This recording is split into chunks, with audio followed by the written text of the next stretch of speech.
Hey everybody, welcome to episode number 122 of Cameron's Nostalgia Podcast. I'm your host, Cameron Strickland, and today I have with me Cory Cullinan. How are you? I'm great. It's great to see you. Now, for any of you guys who don't know, Cory is a composer for Doctor Noize,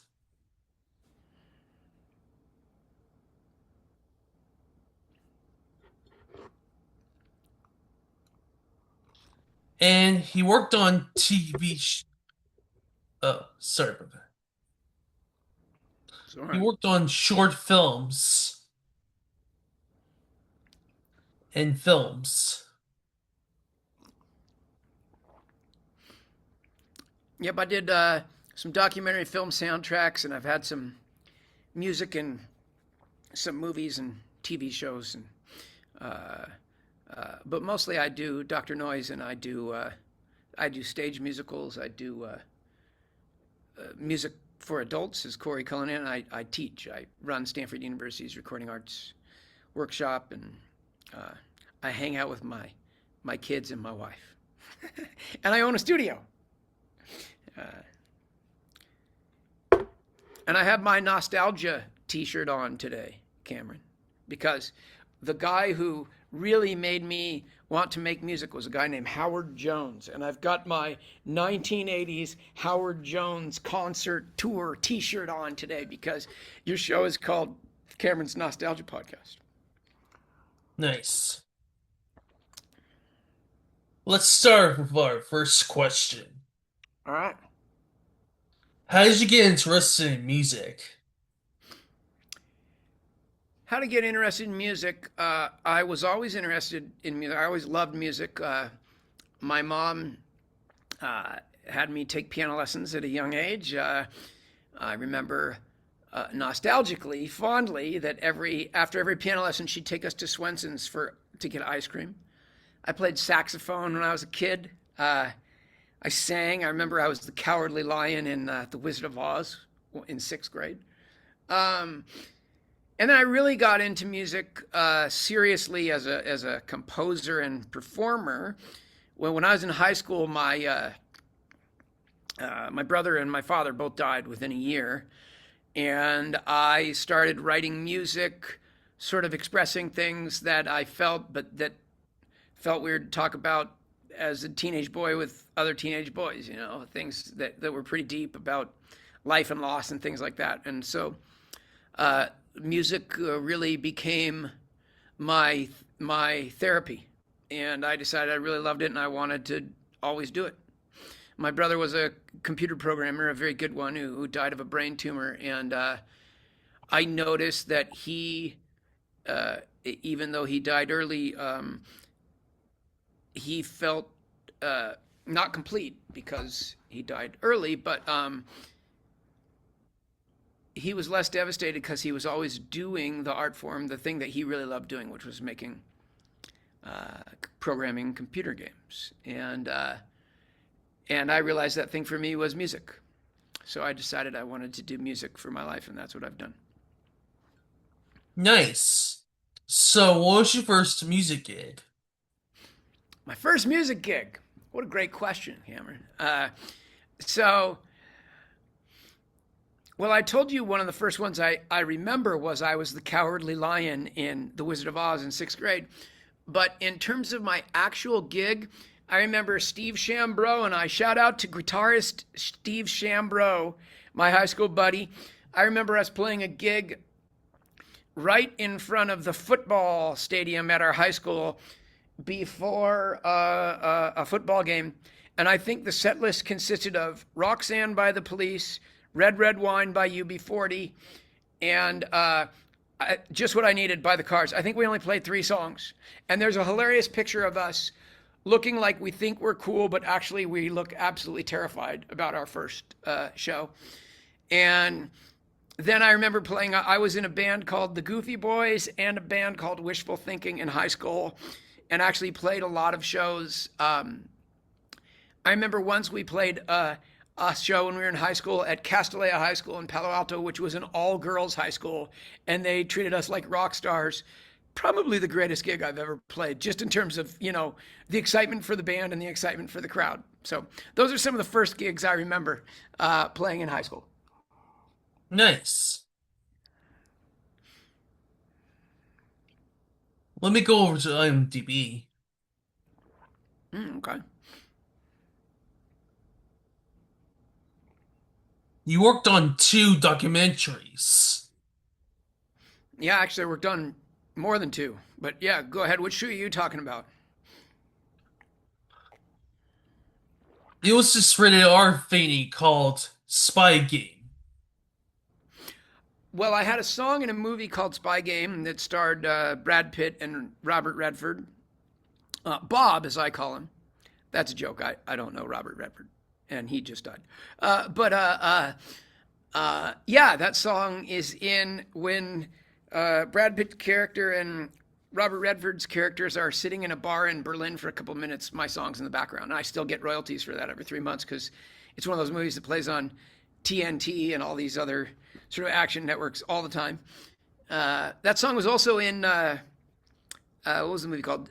Friends with Money with Jennifer Aniston, which is hilarious because Brad Pitt and Jennifer Aniston were married at one point. So apparently, I was really popular with that couple, and it was in a couple TV shows too.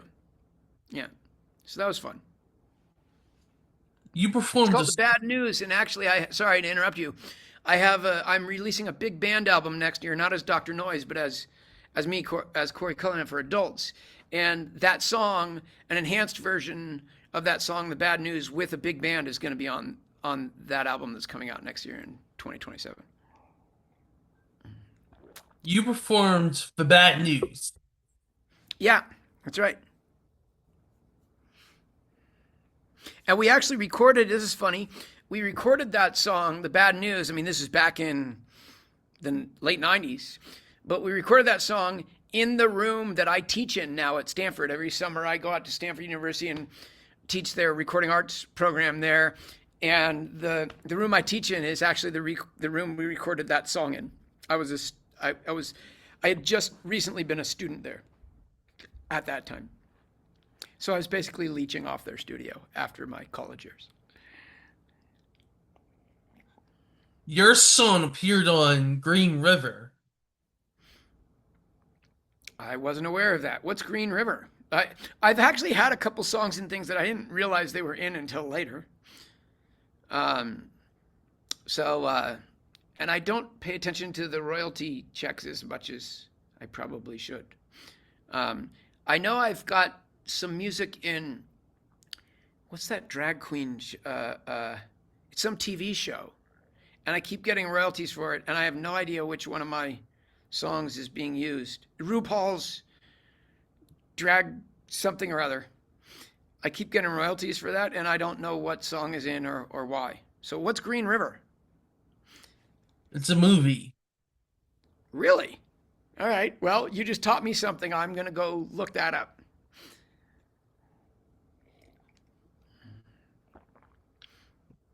You worked on three short films.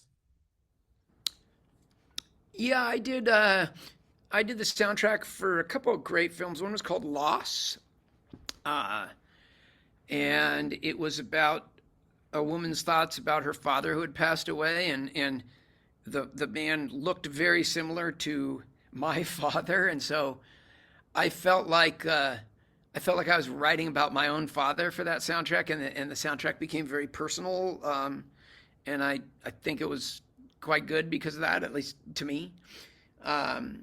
It was like Mozart writing the Requiem, his Requiem, and deciding he was writing it for himself, except I'm, not Mozart.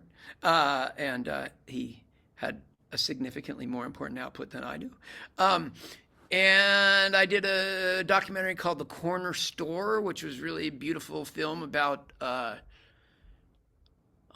small town stores going out of business and being replaced by places like Walmart. And I did several other documentaries, soundtracks too. It was fun. I did a soundtrack for a U.S. military training video once. I've done sort of a weird hodgepodge of soundtrack work.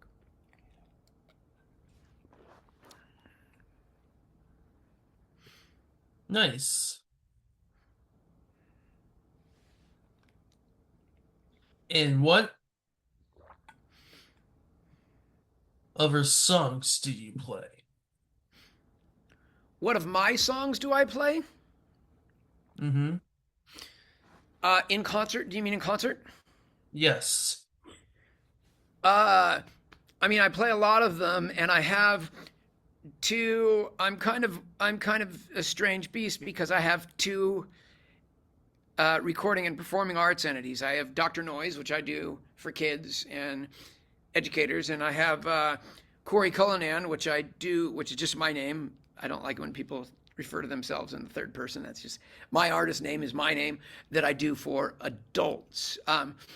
As Doctor Noize, I play everything from Banana, which is probably my most popular song, which is a big hit. So most places I play it, somebody in the crowd knows it. To more recent things like I'm Listening, the song I did with Justin Roberts, which is a more slower, mellower song. As Cory Cullinan, I do one of my most popular ones that I play is I play Something for Janet, which is the song I wrote to ask my wife to marry me. And it's on an album I did called My Oyster as the live version of that song, which was actual my live wedding proposal. Um, and I play other. So I play that. I play a piece from that soundtrack I just talked about, Loss. Um, and then I throw in other things, both with Doctor Noize and Cory Cullinan, like Beatles songs and things that I like. Nice.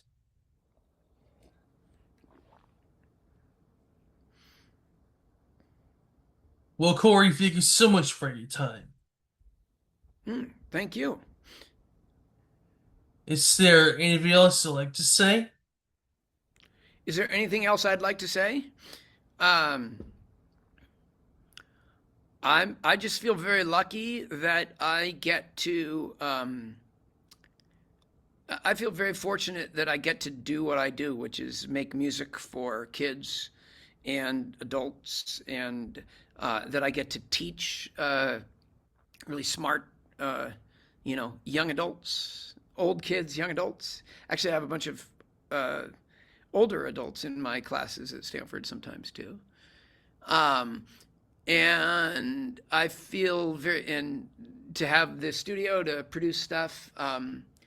I feel pretty lucky that I have my family and my career that I have, and I'm very grateful to everybody from fans to people like you who take an interest and allow me to do what I do and share what I do with other people. So, really, thank you for your interest in and what you do. Nice. Stay tuned, there will be more guests coming up. Until next time, peace. Peace.